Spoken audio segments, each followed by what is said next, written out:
I am Reese Tisdale, and this is Future Water, in which we talk about all the ways which companies, utilities, and people are addressing the challenges and opportunities in water. This is episode 56 for all of you out there. That means there are 55 other episodes you can go back into your podcast platform and download to listen to hear things about digital water, water infrastructure investment, algae blooms, Suez Veolia, lead in the pipes, and how to solve those problems.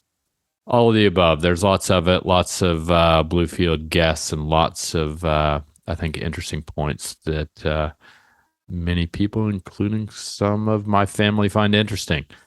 But today, what's it going to be about? Well, today I'm joined by my colleague, Steph Aldock, to talk about the Queen. Actually, we're not going to talk about the Queen. There probably might be a mention of it. But we're going to talk about Jackson, Mississippi. After lots of discussions internally, lots of questions coming our way, a little bit of frustration, I'm not going to lie, we thought we'd share some thoughts on the latest water crisis in the U.S., but not the only water crisis, and certainly not the last one. So without belaboring the discussion, let's get into it with Steph. All right, Steph, how's it going? Welcome to the Future of Water. Hey, Reese, it's good to be here. Major heat wave in the Bay Area. People are pretty dramatic about it. I feel like it's just a regular day in August in DC in the 90s, but there's no AC here, so it's definitely impactful. Actually, raises a good point. You know, as I was sort of leading into the intro to talk about Jackson, but we're really talking about infrastructure and, you know, in the case of California, and it's not really unrelated in many respects if you look at infrastructure nationally. Major heat wave. Not only has there been a heat wave in California and the Pacific Northwest, we've seen it in Texas as well. Power infrastructure is just redlining, basically running at its limits. Have you had any brownouts yet? Not yet, but Newsom sends an alert. Don't plug in your fans between 4 and 8 p.m. to keep the electricity down. So trying to do my part. Well, all this COVID swimming pools will come in handy maybe. So exactly. So, well, let's get to it. So the way this all started was we've been kicking around Jackson for the better part of a week and a half since the news really broke that, you know, the city has gone into a boil water advisory. So one of the things was, well, hey, you know, let's talk about this. I think we have a perspective coming out on it, what others might call a blog post on our website. But then you would raise some questions internally. So we thought we'd sort of, once again, flip the script. You could fire away some questions and sort of get my perspectives on what's happening. So why don't I just turn it over to you and let you fire away? Yeah, so let's jump in. I mean, in case anybody's missed it, I don't know how that's possible, but just in case they've been distracted with the Queen or anything else, what's been happening in Jackson, Mississippi? All right, so simply put, they have gone under an advisory. The city government has said no one should be drinking the water. There have been heavy rains which have impacted the water supplies, created sediment. That's really one aspect. Maybe that's sort of the last straw on the water infrastructure assets and sort of and their operations. The treatment system as a whole, pumps, pipes, operations, they've been failing for some time. So this is not a new problem, so to speak. But the result is we've got the capital of Mississippi, the state's largest city, 150 or so thousand people have lost access to water for the better part of a month. And it may even extend before that. So, you know, we've talked about Cape Town in the past and day zeros. Well, this is kind of what day zero is like. It just happens to be we're in Mississippi and not South Africa. Yeah, exactly. Cape Town came to my mind as well. And this isn't the first time this has happened, right? In Jackson, they've had other boil water advisories. No, and I was sort of, you know, alluding to that a little bit in your response to your first question that, you know, the city, the state, the feds have known about this for some time. And to that point, to give you an idea, in 2015, after negotiations, the state, the EPA, the city, the Department of Justice, they all came to terms on a consent decree to address overflows of wastewater in violation. So I think the number we've seen reported is about, you know, there were at least reported 2,300 violations of the Clean Water Act.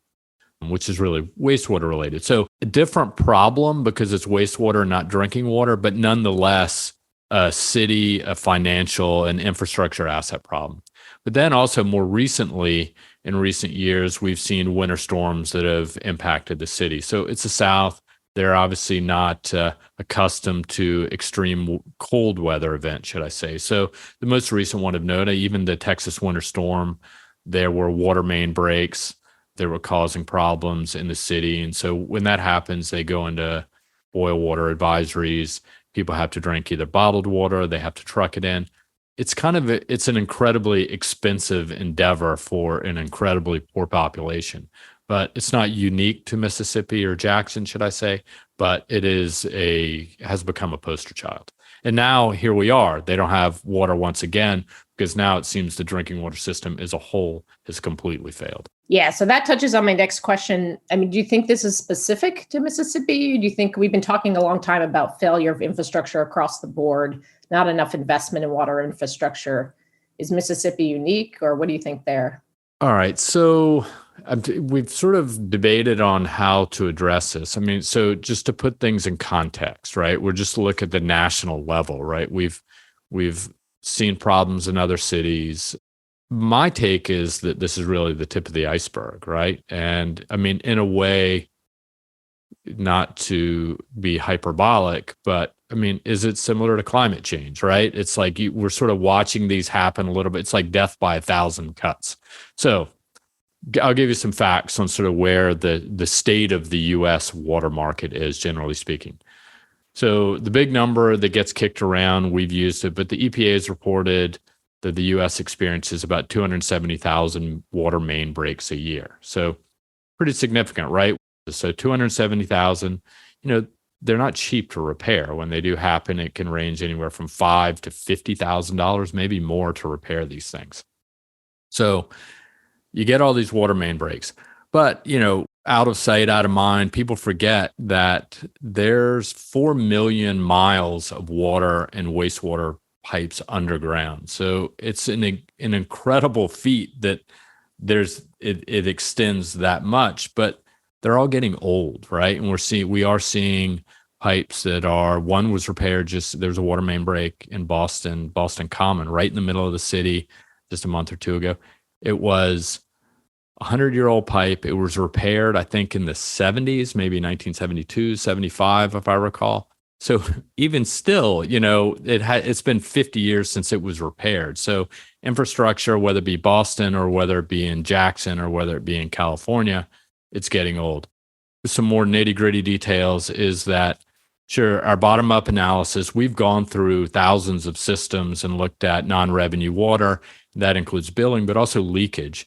And the national average for leakage is about 14%. So 14, 15%, that's about right. That's just the average. So we're seeing systems that are having leakage rates that exceed 30, sometimes 40%. So it may be an anomalous situation, but we are seeing major extremes. And the cost of these is, per our numbers, is about $6 billion a year to repair these leaks for the infrastructure service providers overall. So that is a major problem. Most of those leaks are happening in small systems, and I'll get to number in a second on that. The federal government, I know everybody's excited about the IIJA and sort of this post-pandemic, post-recession, these dollars, but federal spending on water and wastewater infrastructure peaked in 1976 when it was about 16% of the total. Now it's down to 4%, and it continues either flatline or trend downward. So what that means is local communities, cities, and to some extent states, Jackson being a good example, they're left to fend for themselves. But within that mix, what's also even more interesting when you look at the total spend, this is, I think, in my mind, maybe the biggest problem or the biggest red flag is that in 1976, when you looked at the dollars being spent on water and wastewater infrastructure, 1976, it was 50-50 split between capital expenditures and operating expenditures, meaning capital investment into the infrastructure, the assets. Operating was just to maintain, keep the systems going. 50-50. That number has shifted since then to now 35 is is going to capital investment, and now 65 is going to the O&M, which means we've shifted towards a more reactive approach to our water and wastewater assets, and we're not reinvesting in the system. So things are starting to fall apart. We're not replacing them at the rate that is needed, whether it be the treatment systems and the pipes. Last data point, I might not to drag on this, but just so everybody knows, there are 49,000 water systems in the U.S., and only 415 of them serve more than 100,000 people. Point being is there are a lot of really small underfunded systems across the U.S., and so rate bases are really the primary source of funding for that, for supporting those systems. So as a result, if it's a poor community, they can't pay for all of the infrastructure needs of the city. So sorry to drag on that, but those are some key facts, but I'm happy to answer more questions on that. No, those are some really good points. I do want to dive into IIJA, but first, let's talk a little bit more about Mississippi.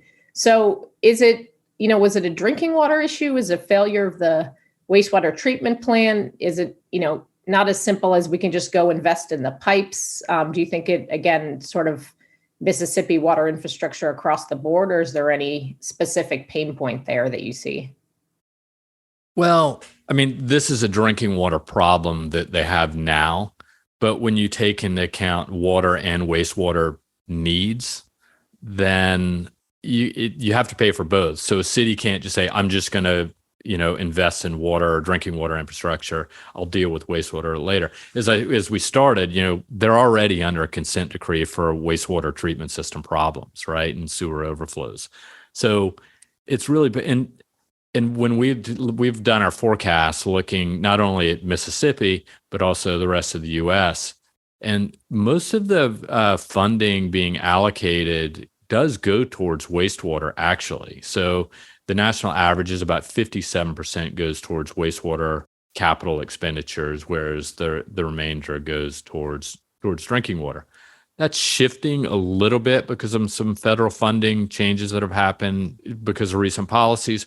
But so you can't say it's one or the other.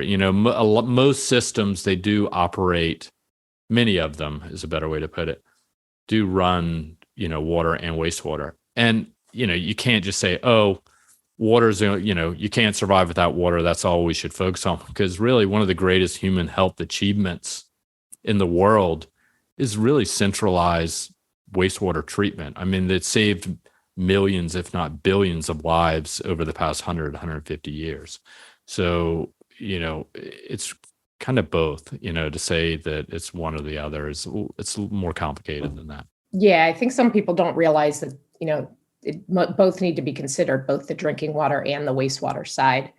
Let's talk a little bit about disadvantaged communities. You mentioned that. I mean, Jackson, Mississippi is a, poor community.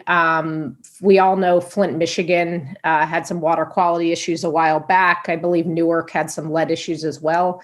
And do you think that so-called disadvantaged communities are getting hit harder with water infrastructure problems that like a Boston or San Francisco isn't? Or again, not to be a broken record, but is it, across the board? So this is sort of it's not even a $64 million question. It's the one that is right before our eyes, but people get uncomfortable talking about. It's become incredibly charged for a lot of different reasons. So that's sort of the discomfort. But the bottom line is disadvantaged communities, which are defined differently state to state, according to, when we talk about, federal funding and such, they're leaving it to states how to define it. But the bottom line is they're getting screwed. They don't have, I mean, it's kind of obvious, right? When you live in a disadvantaged community, I mean, Mississippi being a great place, you've got the city of Jackson, 25% of the city lives below the poverty line. They're trying to scrape it together one way or another. However they do it, they're trying to pull things together. They don't have time to call up their water utility to, hey, what's my water quality? Is it been tested? Do I have lead in my water? Do I have PFAS? They've got so many other problems. I mean, you and I, we both have families. Our lives, relatively, can be kind of tough. Like our days are full from beginning to end. But put yourself in their shoes, it's even worse. And so the people in power, more often than not, truth be told, they're not impacted. And I'll just give you one quick example, unrelated to water. As everybody listening to this, I live in the city of Boston. The big chunk of the Boston train system has been shut down. The Orange Line has been shut down for a month. The feds came in and said, this thing is a disaster. You need to deal with this. You haven't been investing in what is infrastructure, much like water and wastewater. Am I impacted by that? No, I live downtown. I walk to the office. I drive to pick up my kids. I do what I have to do. I go to soccer practice. Most people being impacted are those getting up at 5 a.m, getting on the train, trying to get into the city so they can go clean buildings, work in restaurants, service workers, people coming from poor neighborhoods. That's who's really getting screwed, as I said, in this whole deal. So I think we just need to own it. And I think we're moving in that direction. It's never going to be as fast as anybody wants, but I think that's where we're headed. Yeah, no, I think it's important that we acknowledge that. I do think we could do a full podcast on the Boston train system. But let's talk about some good news. You mentioned IIJA. Is there anything specific in IIJA to address this on the infrastructure side or the disadvantaged community side? Yeah, I mean, that's actually a good segue because, we're talking about disadvantaged communities. Disadvantaged communities are getting a huge chunk, relatively speaking, of that funding. So, we've looked at water, wastewater infrastructure from, top to bottom in the IIJA bill and legislation. And there's $55 billion dedicated specifically to water. When we've gone into it, our numbers show, actually the opportunity actually swells to about 110 billion. So it is significantly larger, but a big chunk of that goes to disadvantaged communities. And a big part of that is really going to things like lead remediation, which is really not part of the water network. It's really more on the household side. It sort of operates in the gray area or exists in the gray area between the utility and the property owner. But, poor neighborhoods, disadvantaged communities have been shown to be more impacted, Flint being a good example. There's also PFAS, other emerging contaminants. So to my earlier point, that is a positive first step towards addressing some of these problems that we've known that have been there for a long time. And there are going to be more problems like emerging contaminants coming down the pipe, no pun intended.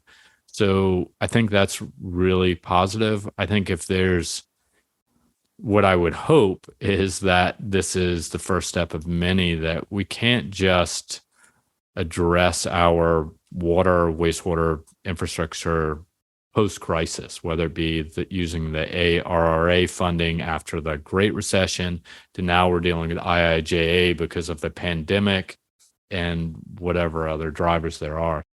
But there are other things happening as well. I mean, there's things like, the Inflation Reduction Act as well that will have some impact on just climate and other related things that, that should help things like drought. I mean, you're the one living in sort of brownout, blackout territory without potential power. So reducing droughts would be a good thing. Yeah, I think it's really promising that they do have specific carve-outs in IIJA for disadvantaged communities. I did read on AWWA's website that the issue is really, will they be able to carry that out, right? Will the funds go to the right cities and the right states? Because I think that, we'll have to wait and see how that plays out. But it's definitely a good sign. Yeah, I think that's a really good point. And I think Jackson has been sort of inflicted by some of that as well. They've deployed technology solutions and other things that are supposed to help or make the system more efficient. But on the backside of all of this is you have to have experienced people. You have people that understand how to operate the system. You also have need funds to pay these people. And it's kind of hard to do that these days. I mean, with inflation and other things happening in the world, that in and of itself has become more difficult, but a critical issue. Like I always say, just because you go to the container store and buy a bunch of plastic buckets and bring them home doesn't mean you're organized. You kind of have to execute on it. Yeah. So let's switch gears a little bit. When we looked up Mississippi in our Data Navigator platform, I think many of the systems came up as small. What do you think is going to happen in the wake of Jackson? Do you think the bigger utilities will acquire these smaller systems? Do you see this leading to more privatization? So it's a good question, and it did come up early on. So, an argument that could be made is, oh, why don't we just privatize all these systems? I sort of laid out the number of systems, the small ones. The small ones, that's really where the M&A activity really takes place. I think 65 to 75% of utility acquisitions in the US, of which they're anywhere from 150 to 200 a year, they're really for small systems. Big ones are really tough to acquire. They're, once again, politically charged. They take a long time. I mean, Jackson is in a bad state. So I think this really is going to fall on the state, the city, and they're going to have to figure this out. And maybe the feds are going to have to step in, whether it be using IIJA funds, also state revolving fund data. I think to your point, I think in Data Navigator, we see that Mississippi has, I think it's about 1,000, almost 1,100 small systems in the state itself. We've seen, I think Central States has been active in Mississippi. They've been buying some systems there, and they've been really good. They've been the most active buyer as far as like number of systems being bought over the past year or two. What it does, sort of to wrap it up, and my answer to that question is, it just raises questions about the state of our infrastructure and would a private operator do a better job? And if back to the leakage numbers, one thing that really came out when we were looking at leakage rates, while the national average is 14, 15%, the real divide was between large privately run systems and small privately run systems. That's really, there was a huge difference where the private investor-owned utilities, I mean, I think they were closer to 10%. If anything, they were keeping that average down. It's a much smaller share of the total. But these small systems, there's so many of them. And I think Eric Bendler, who's been on the podcast, he was on the last podcast. I think he was talking to someone. I think, 80% of these small systems have less than 3 people working for them. I mean, they're just really under-resourced, whether it be financially or personnel-wise. So it keeps it on the front page and raises questions, and therefore it's a potential opportunity for acquisition. The big ones like Jackson, those are still going to be hard to swallow. Yeah. I mean, as you said at the beginning, there are a lot of different angles we could take on this, but your point about how everybody's kind of reactive. So when these crises happen, there's a lot of talk about it and then it dies down, but we really need sustained investment. I think that's really the key. Any final thoughts before we sign off here? No, you're exactly right. And I have family from Jackson who, I mean, if anything, one comment that was sent my way was, it's a failed state, in quotes, not this, well, you could say that about the state of Mississippi, but I think they were talking about Jackson. It's like unbelievable that a state capital has 150,000 people that don't have access to water. And is this really a bellwether of really what's to come? Like I mentioned, Boston, why aren't we, California doesn't have power. So we need a sustained effort and interest in infrastructure. There's no secret sauce. It's just, putting effort, time towards it and resources. So yeah, I mean, make lemonade out of lemons. I think that's all we can do and recognize the problem and deal with it. Yeah, for sure. And let's hope we're not doing a podcast on this on Cleveland or another city after that. But before we sign off, what's the research team working on these days?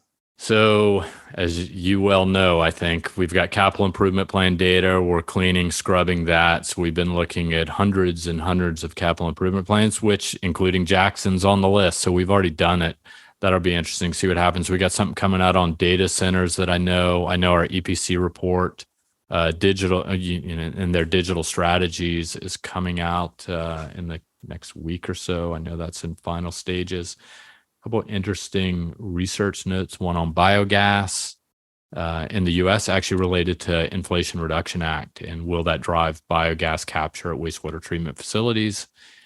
And as I think I've mentioned on Dave McGimsey's Water Values podcast, just about to hit the press, I believe, is one on the Southwest Water and Corix merger that just happened. So a lot of a lot of different topics sort of that fall in line with our municipal water, private water, and digital water, and industrial water services. That Corex one will be interesting.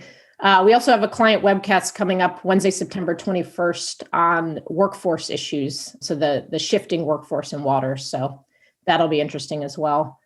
Well, thanks for your time, Reese. And we'll chat again soon. Awesome. Thanks a million, Steph. And I think, honestly, we nailed our timeline. So perfect. Thanks. Okay. Sounds good. Bye. Bye. All right, there you have it. So before we sign off, if you are in Boston, let us know if we can set up a meeting at our new office location downtown. Can't take the train, though, at least the Orange Line, because it's shut down. So we are 10 minutes from the airport, a couple minutes from the commuter line, a couple minutes from Amtrak, or you can just take an Uber ride. Let us know and be happy to see you. Please subscribe to not only the Waterline newsletter, you can go to our website and sign up for that, but please subscribe to Future Water, more importantly, or equally important, and give us a review. So Future Water Podcast, and send us a note to waterexperts@bluefieldresearch.com with any topic ideas you'd like us to discuss. We're doing this for you. Don't sit around and wait for us to come up with ideas. You guys have the best ideas, and tell a friend about it. This podcast and these water industry insights have been brought to you by the one and only Bluefield Research. To learn more about us, visit us at bluefieldresearch.com. Talk soon. Be well, be safe, and have fun.